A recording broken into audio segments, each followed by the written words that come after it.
Hello বন্ধুরা, my life Mitali দাসের নতুন একটা ভিডিও নিয়ে চলে এসেছি।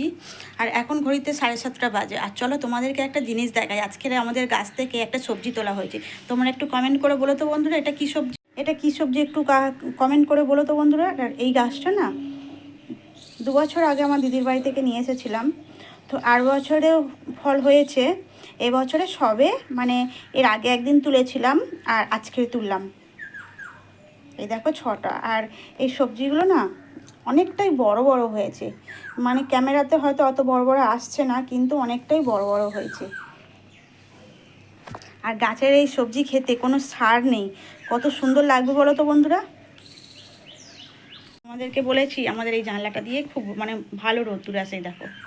আর আমি এখন এই ঘর বাড়িগুলো গোছাবো, দেখো এইগুলো নিচে রেখেছি, এইগুলো সব গোছাবো, মেয়েকে পড়তে দিয়ে এসেছি। এইবারে এইগুলো সব গুছিয়ে নিই। চলো, আমার সব কাজ টাজ হয়ে গিয়ে চান করে নিয়েছি। আর মধ্যেখানের কাজগুলো তোমাদেরকে দেখাতে পারিনি। আর চান হয়ে গিয়েছে, এবার ঠাকুর দেবো, দিয়ে রান্না বসাবো। আর এর মধ্যে মেয়ে পড়েও চলে এসেছে। তো চলো, ভিডিওটা এই পর্যন্ত। যদি ভালো লাগে লাইক কমেন্ট শেয়ার, আমার চ্যানেলটাকে সাবস্ক্রাইব করে দিও। দেখা হচ্ছে নতুন একটা ব্লগে। টাটা বন্ধু।